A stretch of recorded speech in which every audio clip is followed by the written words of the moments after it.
on, you're like kind of over animated, but that over animation actually makes it pretty great.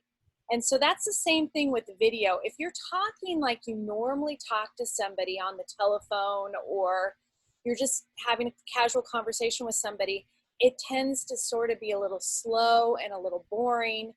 If you're able to kind of get that energy up, and what I will do, even if I don't show myself on the video, because you can go on Zoom and then make yourself super small, is I will get my body into it to get myself to project in a way that is more engaging for students.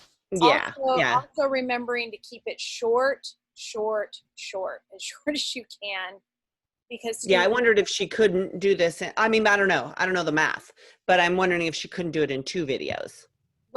Right. 2 3-minute videos. But those are things that, it's Monday morning quarterbacking, right? It's just like, there's times when I've created things and somebody said, oh, you could have made that into 2 or 3. And I'm like, oh yeah, you're right. And then if I have time, I'll go back and redo that. But if not, I don't punish myself for it either. There's no such thing as perfection. Of course. And that is one of the things that really comes through when we get near the end of the presentation, is that it's not about perfection. It is not about making something super polished. It's about just doing it. Can you, one last thing, Lynn, what external mic do you use? You have an external mic. I don't use I do. One. Which one do you use? I have, it's just a USB mic. It looks like this. It's called Fifini. I'm not sure. Any USB mic will do.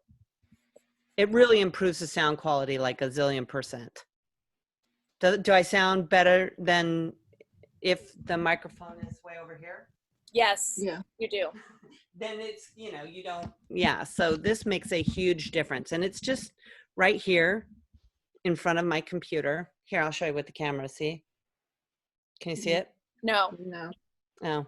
You holding it up worked, but but to give you an example, I'm not using a mic, but I have a MacBook Pro. It's older, but it really had the good technology. So it really just seems to depend. There are some people, on the quality of your computer, that makes a huge difference as well. Right. But we will get to that too. Some of the tips for making your videos better quality. They're not hard, very simple to do. Okay. Can I ask something about the mic? Yeah.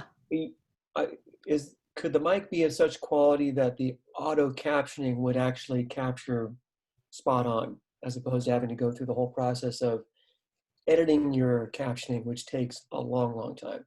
Wouldn't that be awesome, Tor? It would be great. I've spent a lot of time. The mic doesn't have anything to do with that. It's the way you speak. And I was wondering, because I'm trying to articulate as clearly as I can, and I'm thinking, well, maybe if I had a mic, it would, and it gets about 90% of the things right, but then even 1% wrong you're still gonna have to go through there. But honestly, that is not a big deal when you're dealing with a video that's 5 minutes. When you're dealing with a video that's 25 minutes or a 50-minute Zoom session, that's torture. It takes hours to go through the transcript for that. Go ahead, Janet. So sorry, Lynn. The one thing that I wanted to say, and I'm really glad Tor brought this up, there's 2 things. One is that part of fixing transcripts has to do with punctuation and capitalization. So that's part of it. But the other thing is I do not go and check my my captions for classes when I'm doing a 50-minute Zoom session, because it's a single session for a single class. And if there's a student who needs captioning, they have to have the person actually in the class with us, which is a different thing altogether. But a 5-minute micro lecture is different. So I just want everybody to know that there's no expectation that for a Zoom session that you're going to go back and caption all of that. You are not responsible for doing that. It is captioned though in Zoom. Right. So you can glance through it, and if you see any real blatant things, you can fix them. Right? Yeah. And the newest version of PowerPoint auto captions as well. Wow, I need to get that. Which is it's pretty good, but again, I end up with maybe 5-10% that's off. And I think, well, okay, now I got to go through the whole thing. And as we know. So the trick is to make your pieces smaller. Yeah. For sure. And I don't know how possible that is, but we're going to talk about that in a few minutes. Mm-hmm. So screencasting a PowerPoint is a great way to be able to present information to your students in the same way you would in class. So this one is an art class. And one of the things that I want to point out in this video is that she starts with her face and then she moves into her PowerPoint. So it's very much like what she might do in a class. This keeps happening. I'm pushing the wrong thing. Hi, everybody. This week we're going to be looking at the Rococo style, which is a French painting style that mostly took place in the 18th century. So she's used Screencast-O-Matic in order to record, but she's recording a screen capture of her computer and her screen recorder. This is a really old video. So it doesn't even, I don't even think the Apple computer looks like that so much anymore. My goal with this short video is to make sure that you can recognize the French Rococo style in painting when you see it. And that's actually pretty easy. So one thing that she said just there, which is hugely important for your micro lecture, is to give your students the objectives at the beginning of your micro lecture. Let them know why you are, or what they're going to learn and what it is that they should look for in your lecture. So as we go through this and she shows the paintings, at one point there it is, she gives a demo about something they should look at.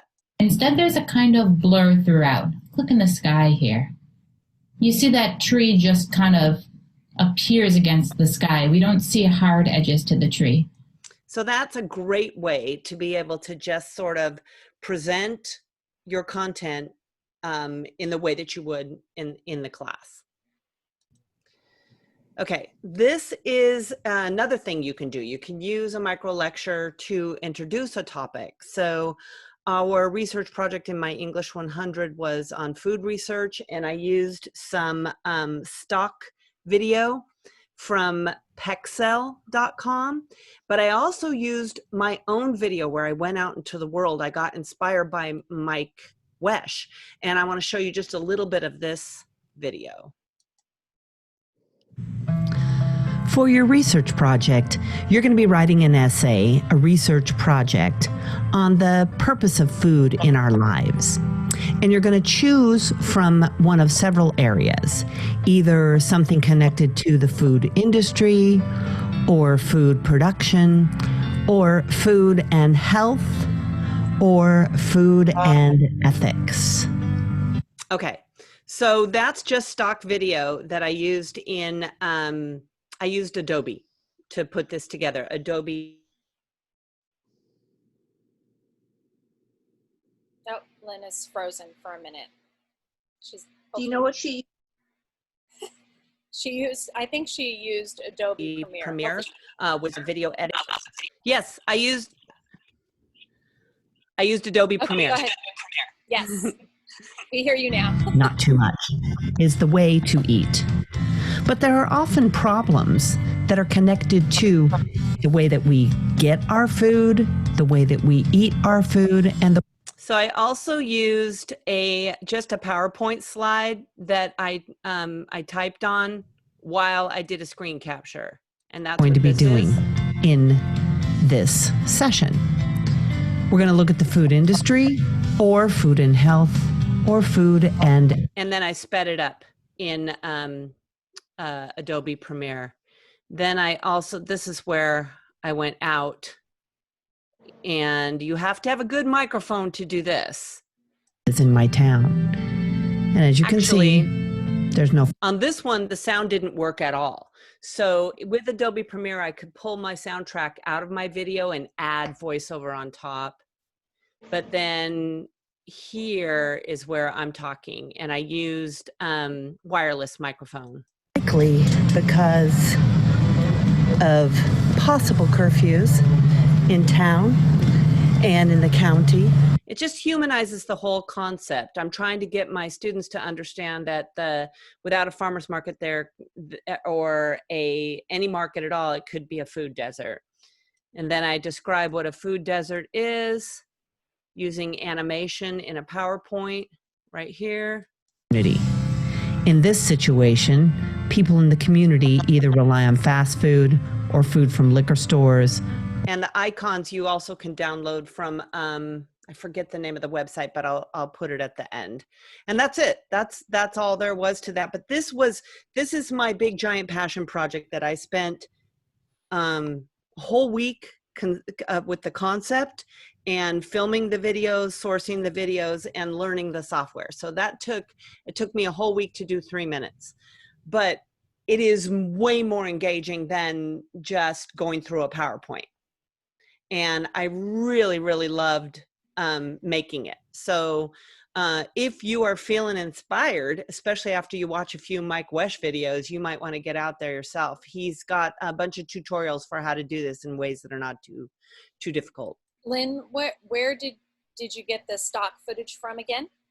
Pexels, PEXELS.com. It's free. It's like if you've ever used what's it called? What's the stock? Unsplash. Unsplash. You can get stock photos for free and download them. It's exactly the same. You can just download these little video clips. They're great. And one of the things that I wanted to share is that there is a difference between making a quick video about something that, you know, you want to just make sure you get it out there, and that those are good to make as well. But then also Lynn created this video that she could use again and again and again. And so, for example, one of the things on my to-do list is I'm getting ready for my research project, and it's one that I'm going to be doing again and again. So I'm going to try and create a video for that. I'm not going to spend a week on a video that I'm going to use one time and never use again. So you have to, you know, it's making choices here. Right.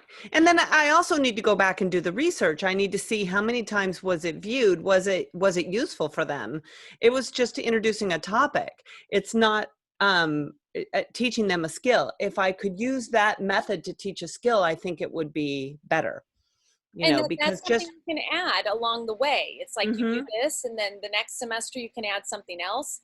And a lot of times what I found too is, like, I created something this morning that a voice thread that was educational. And this was based on, I had a Google site with very specific instructions, but students kept coming back with a number of questions.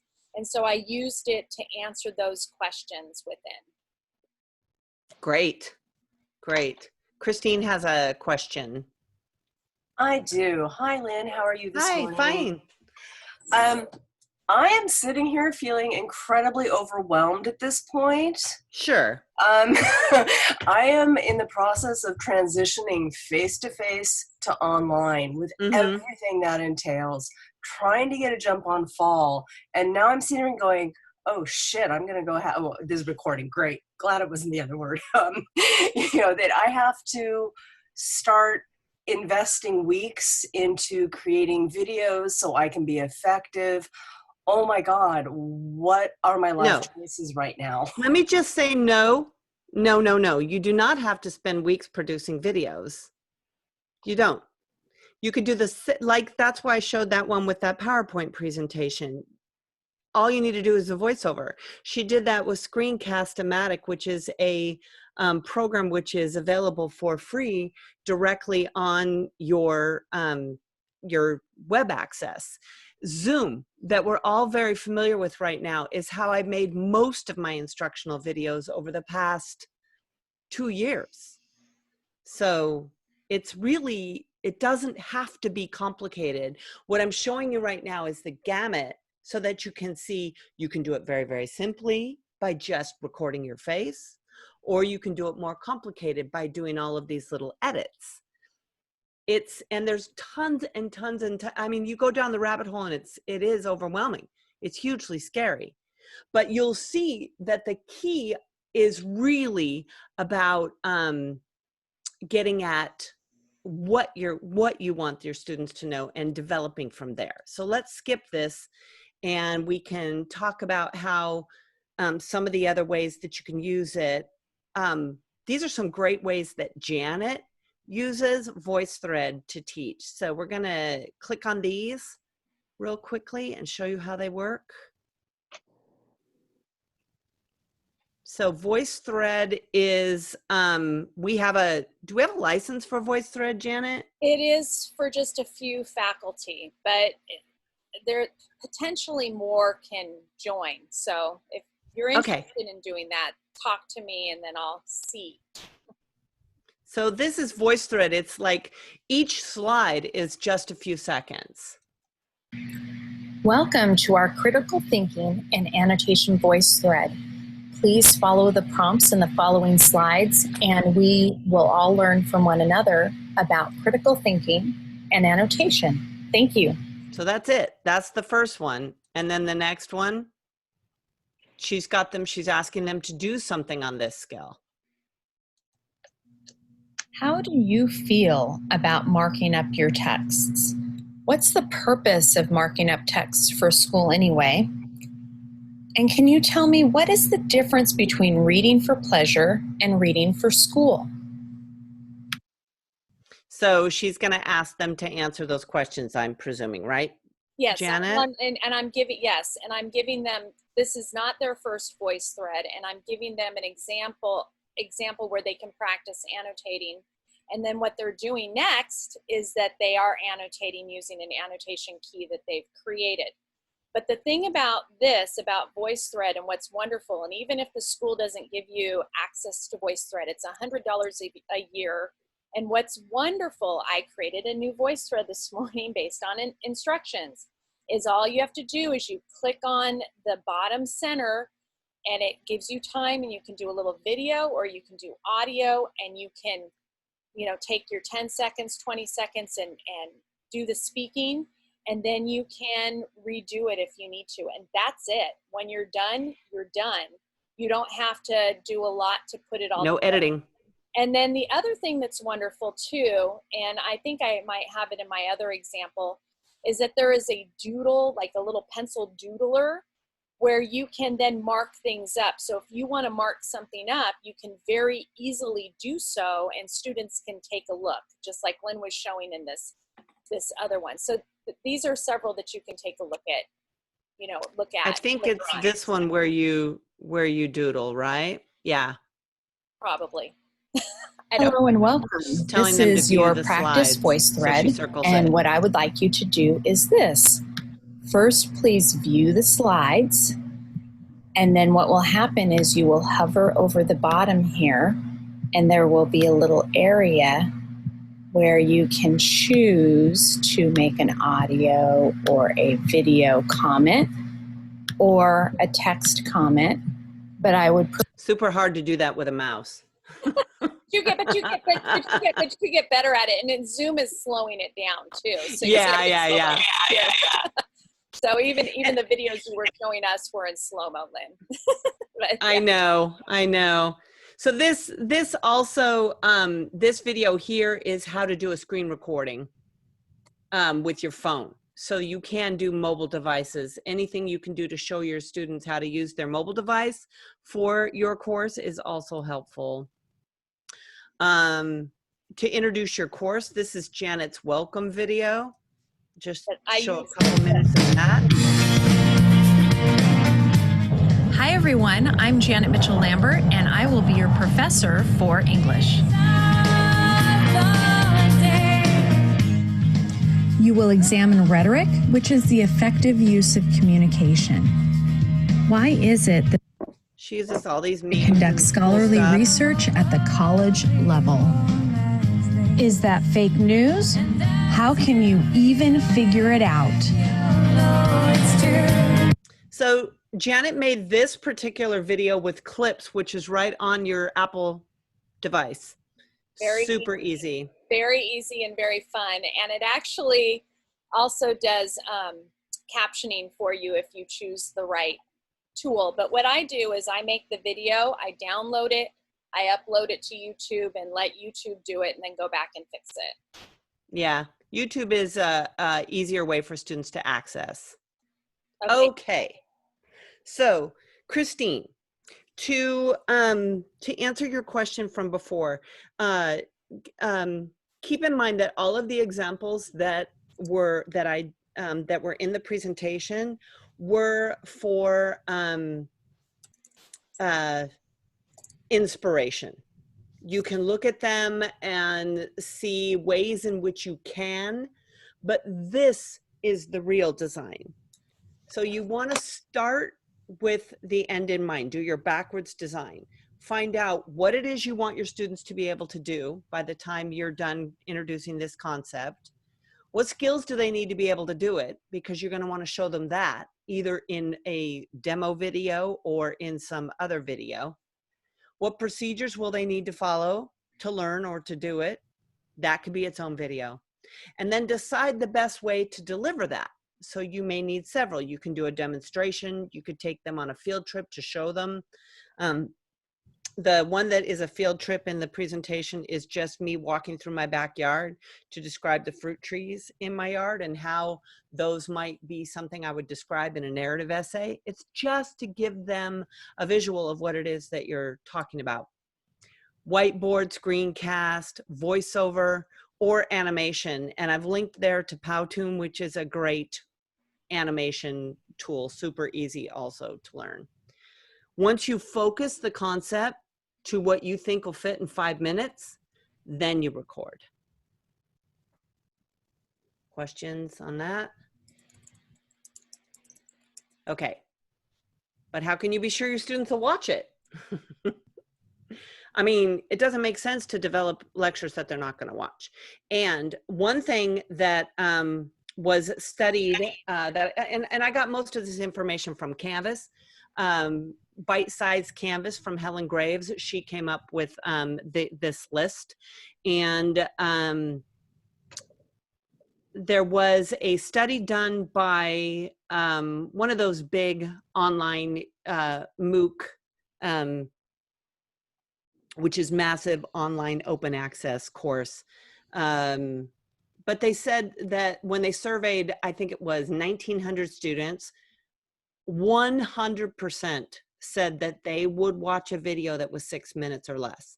And then it drops off dramatically when you start adding minutes on top of it. So I thought that was really interesting piece of data to note. Use a script is really valuable. I hardly ever do. But it is super valuable if you do. And like Janet was saying earlier, speak briskly and be authentic is key. Because if you tend to follow a script, it can sometimes sound like you're reading. Lynn, I want to comment about the script thing. Mm-hmm. I did a welcome video, very scripted, made sure I was looking at the camera, had it posted, went through it. And I sounded very much like a cult leader offering Kool-Aid.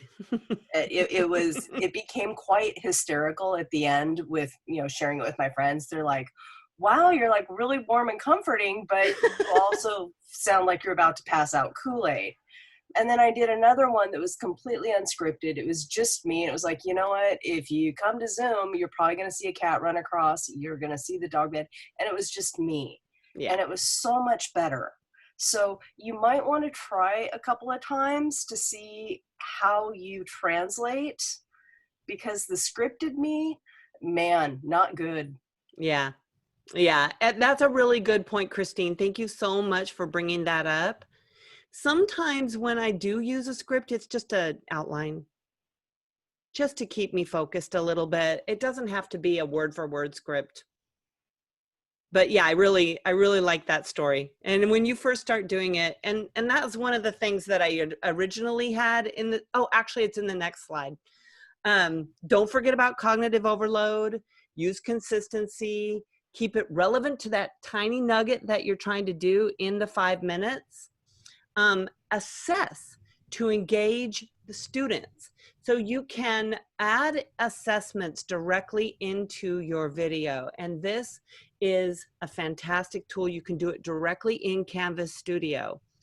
So I've linked to links there that'll teach you how to do this. It is super, super easy. And then I can show you the one that I created if we have time, but I would rather have more time for questions. But I can't believe how easy it was to do that. And in VoiceThread, that's basically what VoiceThread is. That you, on each slide, you can have students engage with that slide. So VoiceThread is perfect for that also. Yeah, one thing, oh, sorry, Lynn, one thing I wanted to mention just before I forget, I thought about it and I forgot, is one of the things I'll do too with some of my lectures is I will have guided notes for them to take, which, you know, is a graphic organizer with things I want them to notice. So I have them watch the video, take notes, turn in the notes for, you know, a pass, no pass, you know, they get credit for turning it in. And then the other thing to make sure that they're watching the video is that I'll have it in the assignment itself. And then when I send out my announcements, I'll also include it in there. So I'll include it in more than one place in case they miss it. Yeah, that's also a really good point. Always include your video in the announcement, because they may just be looking at the announcement, and they may also be looking at the sidebar, the to-do list in their Canvas. If that video is something you really need them to be seen in order to do the assignment, embed it in the assignment. Right. Because otherwise they may not see it and they may not do it. If they go through the modules, they will, but a lot of times a student will skip all the module and just go straight to the to-do list. That's a little pro tip also. But I hate myself on camera. Isn't this going to take a lot of time? Blah, all the stuff. Totally true, but it gets easier. This is Meritez. She is a super duper educator. I think she's in, she's an ESL instructor. I think she's out of, what college is she at? I don't remember. I forget, but she's lovely. And this is just she set up her camera in front of her face and told her students about her video production. Actually, this was for professional development. She did this for her faculty, and I just thought I'd share it with you because she really nails it. Yes. Yeah, she does. Hi, everyone. It's Maritez. I'd like to share with you a story about my video production journey. The first time I had to record a video for my students, I was so nervous. I didn't like the sound of my voice. I didn't like how I looked. And I kept on deleting and starting over because I was forgetting what I wanted to say. And for some reason, I thought it had to be perfect. What added to the challenge was that I was learning new software, Screencast-O-Matic, at the same time. It literally took me all day to complete a 5-minute closed caption video.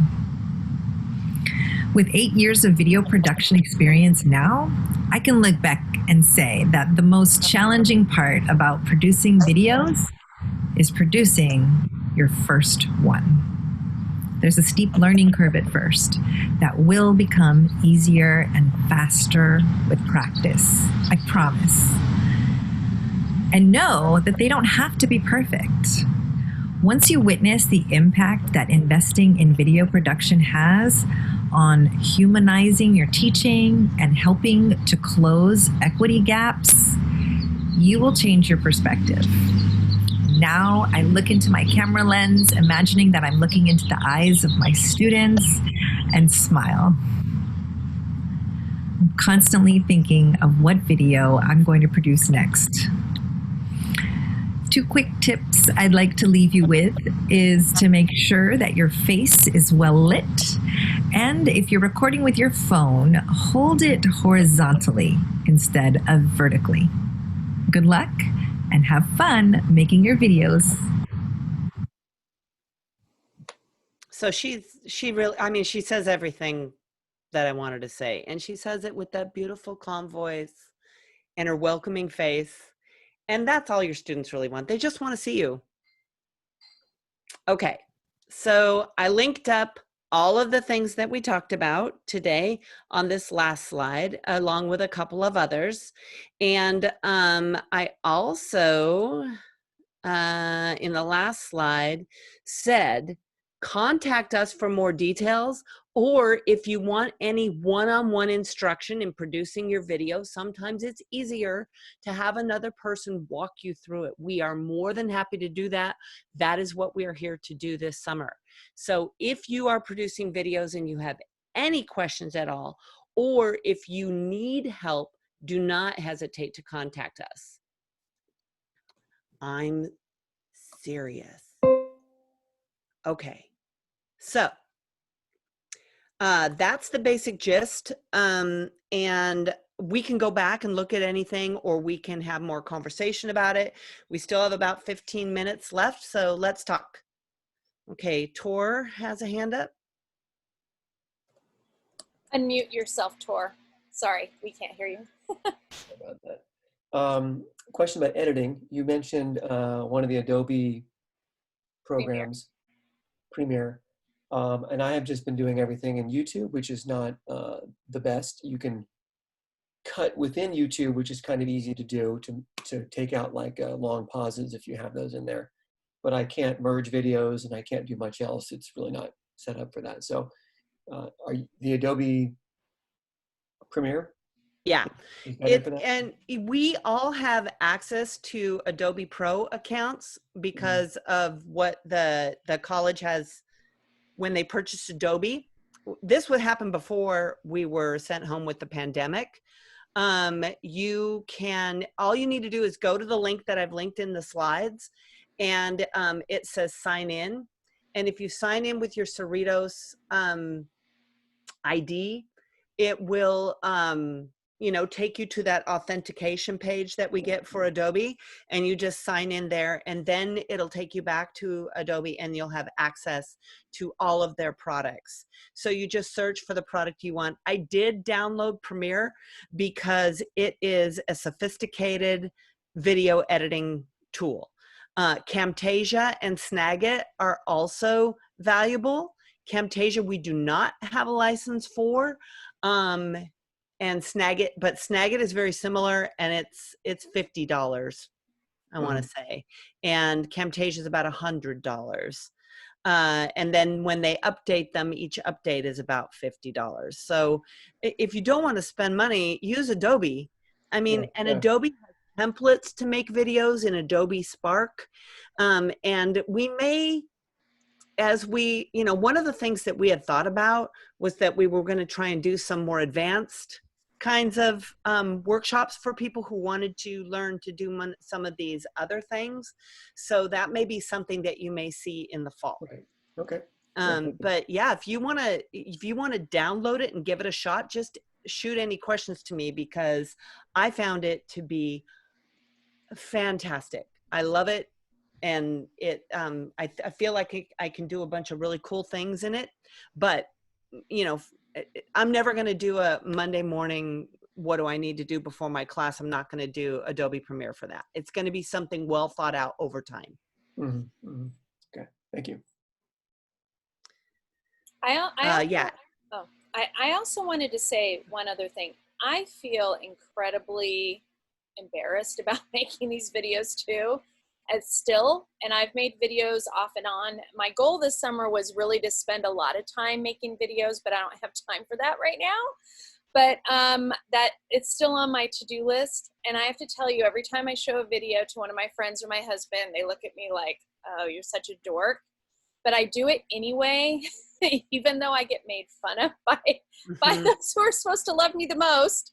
I still do it anyway, because I think the more I do it, the better it is for students. And the truth is that them hearing you talk about what it is they're supposed to be doing helps them understand it so much better.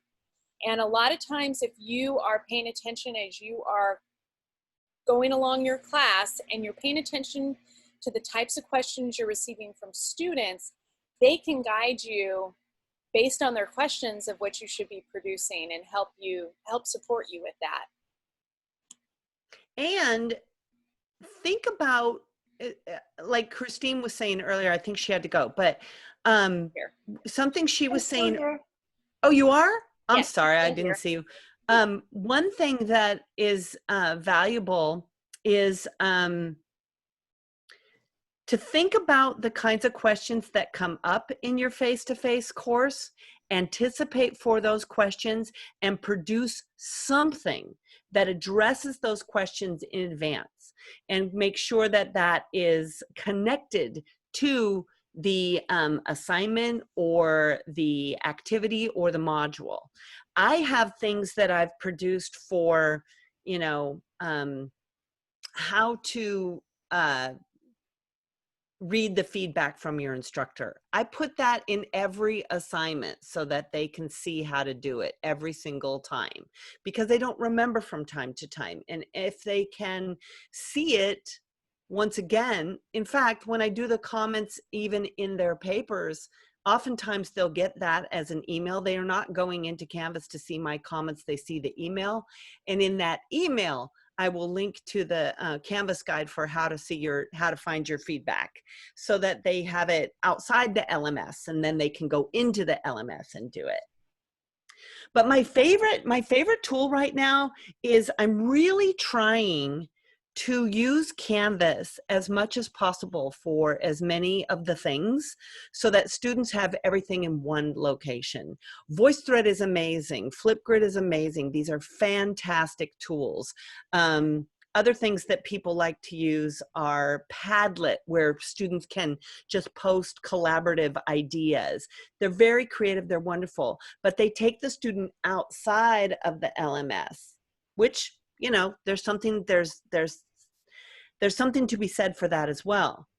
But Canvas is getting more and more and more robust with the things that you can do directly inside Canvas. So if anybody's interested, at the end, I'll show you how to do that quiz in your presentation. I can't believe how simple that was, right in Canvas Studio. So the fact that we have Canvas Studio and the Chancellor's Office has adopted it for all colleges for the foreseeable future, you know. Lynn, I definitely want you to do that, because I think there is an interest for that. Okay. I wanted to say one other thing. Sure. This is kind of specifically talking to Tor about, you know, pauses or things like the one video, the welcome video I created that in clips, and that was for my English 100 class. And I downloaded it and I uploaded it, and it's now on YouTube.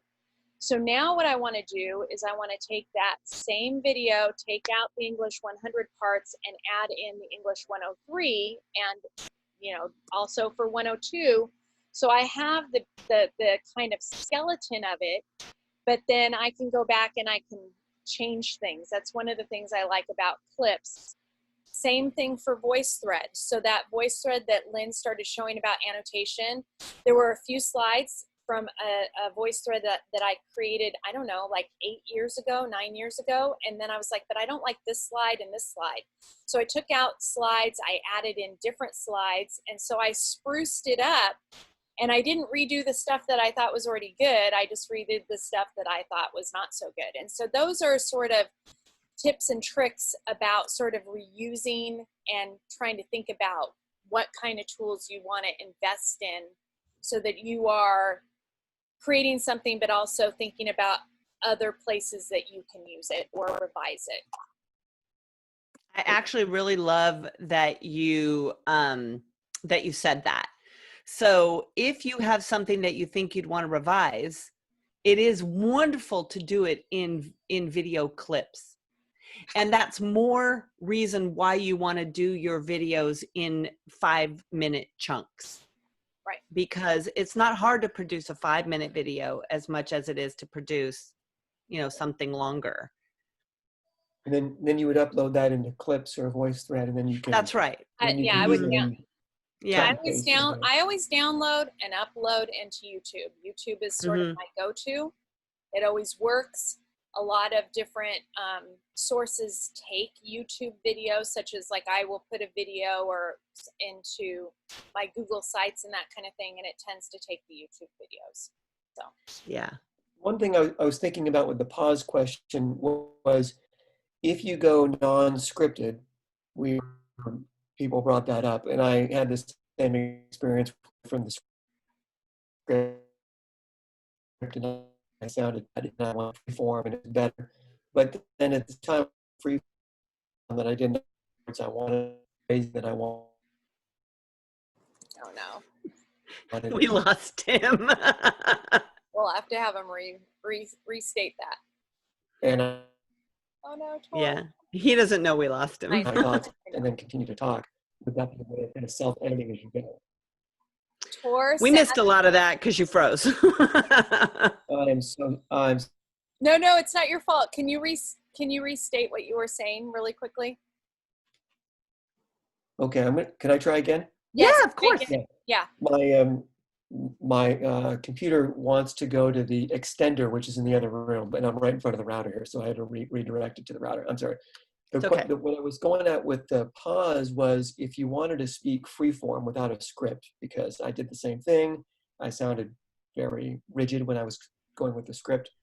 But then when I went freeform and I was more natural, I found that I would maybe not have the words I wanted exactly, and I would have these awkward pauses.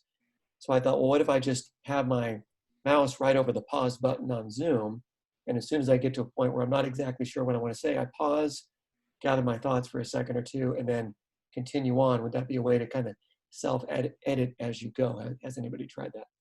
I haven't, but that's a great idea, Tor. That is a fantastic idea. You should try it. Try it on something 30 seconds long, right? Yeah. And then you can see whether or not it works and pause. I think it does work. I think I've seen somebody talk about that, but that's a great idea. Yeah, that's a fantastic hack. Let us know. Okay. Because I haven't tried that. Thank you. Lynn, can you show us the studio? I have not delved deeply into studio, although Angela Hopp-Nagao has a wonderful studio tutorial in the online teaching resources. But Lynn, go ahead and take us. Okay. There's always sorry, I wasn't logged in. It's okay, but there's always the list, and I think that goes back to Christine's point. Is I have a list of things that I'm wanting to do, and I just try to take one at a time. Yeah. Yeah. Okay, so here I am in my dashboard. This is Studio right here. So you just click on Studio. And you can screen record by clicking on this button right here, or you can upload by clicking on this button right here. It's the best. I mean, it's so easy just to do that. So I uploaded this video right here. This is a PowerPoint that I did voiceover on, and this is something I use constantly, and I link in my students' papers all the time. It's how to incorporate text in or quotations into their papers. So if you want to, so you upload the video first, and then you click here and you can add a quiz. So it says create quiz. That's what you click on first. And so I've already created the quiz. You can make another one for a different class or whatever in this video. And then I called this one Now You Know, and it is in the video. So when I click on it, it brings up the video, and you can see these little blue lines down here at the bottom. That's where the questions are. So when the video plays for this, and you can add more. Each one of these plus signs is where you can add a question. So as the video plays... This is a lesson on context quote analysis. This is how you will use your outside sources in order to support the...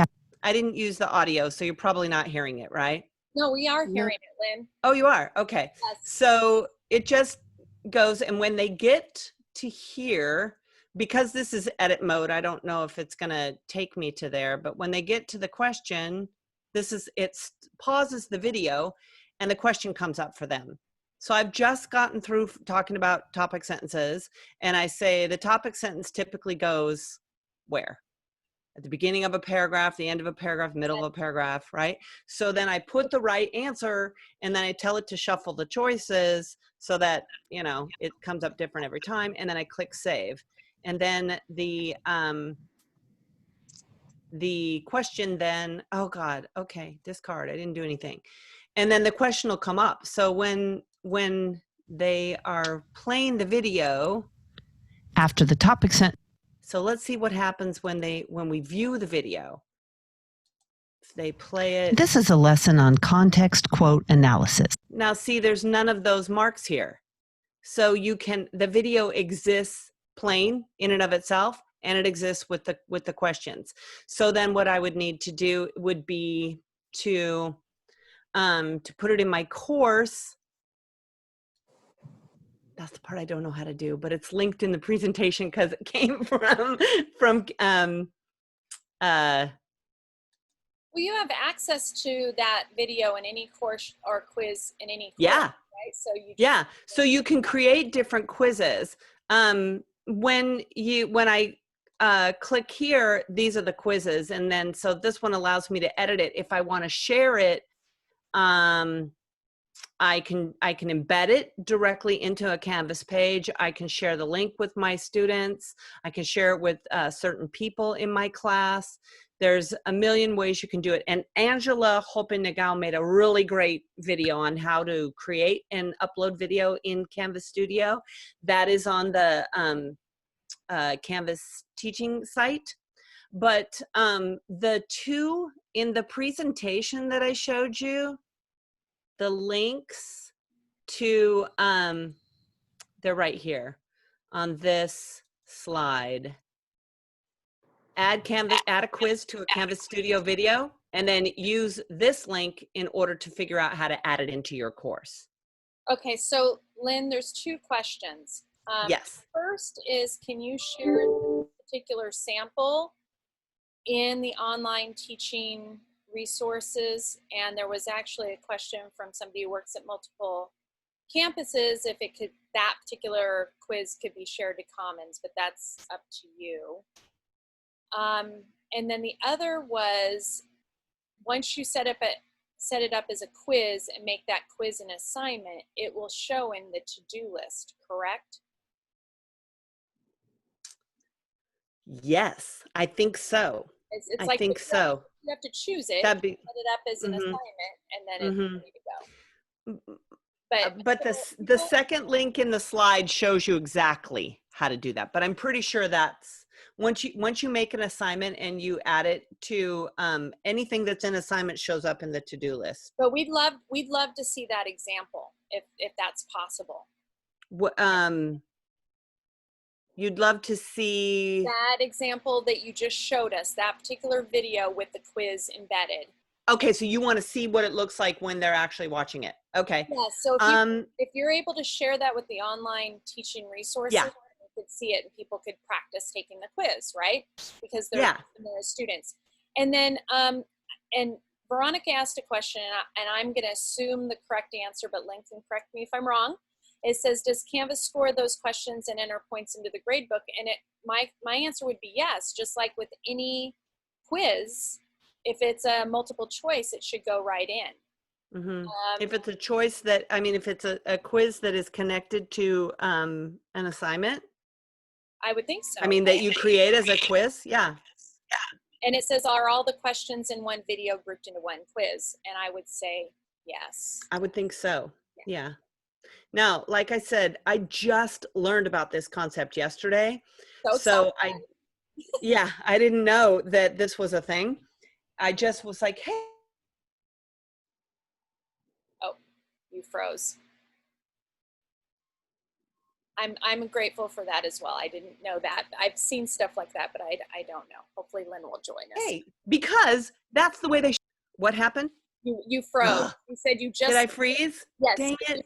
Yes, you said you just heard about it yesterday. Right. And so the reason why I decided to look into it for Canvas was because this is the way the quizzes come up in Coursera. Because I'm taking that other course with the giant, 2 million people. That's how they do the videos, right? So all right. As soon as I saw those quizzes come up, I was like, I wonder if that can happen in Canvas. So I just Googled it, and it turns out you can. So like I said, I just learned it yesterday, so I don't know all the nuances of it yet. But what I'll do is I'll create a module for how to do it, because I think that this is one of those kinds of assessments that you can do that is not quite so it's a way to gauge comprehension, and it's a way to gauge your students in a low stakes way, to assess their what they're learning in a low stakes way, as opposed to a high stakes way with proctorio and all of the types of quizzing that is that feels so much more pedantic.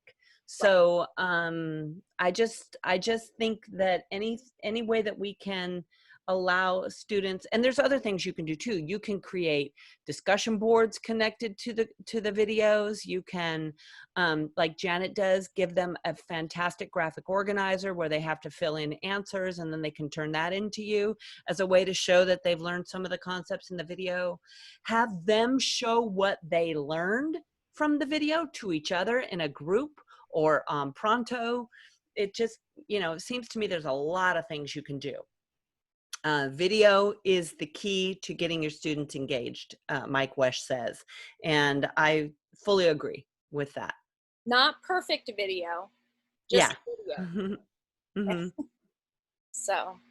And you could even do it in a Zoom meeting. So let's say you're meeting with your students synchronously and you want them to do it. You can put those quiz questions up on the screen and then have them go to a breakout room and discuss them, and then bring them, they can do their own quizzes in a Google form or something, and then submit that to you. There's just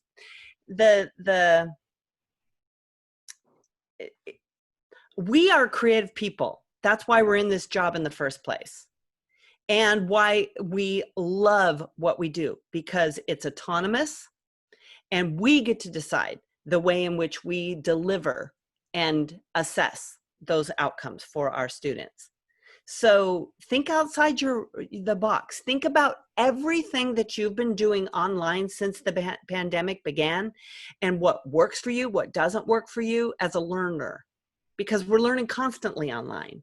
What works for you and what doesn't work for you as a learner, I tell you, I've been in a lot of Zoom meetings where it is pretty stinking boring, and I've been in some amazing ones that just filled me with all kinds of hope and excitement. So think about the best thing that you've encountered, and then try and do something like that for your students within the realm of your own skill level and comfort level to practice. Right. All right, we're at 12:05, Lynn. So okay. I wanted to finish out with something. Yeah, that's it. I just wanted to reiterate the keep it short part, to get the audio and the lighting the best you can, and to caption is a part of universal design, which helps your students who are deaf and hard of hearing, as well as your students who are ESL, as well as your oldsters like me who can't necessarily hear so well. I love captions. Every television show I watch, I turn them on. So it doesn't hurt to have them. All right. Thank you so much, everybody. Thank you, Lacey. And thank you, Susan. Thank you. This was so helpful. Okay. So that's it. Bye, everybody. So the recording will go up, and then I'll make a module for putting the quiz in Canvas Studio. Awesome. And if you could stay for a moment, that'd be great. Okay, I'll stay. Yeah. Thank you, Christine. You all can be. Thank you. Yes. Bye.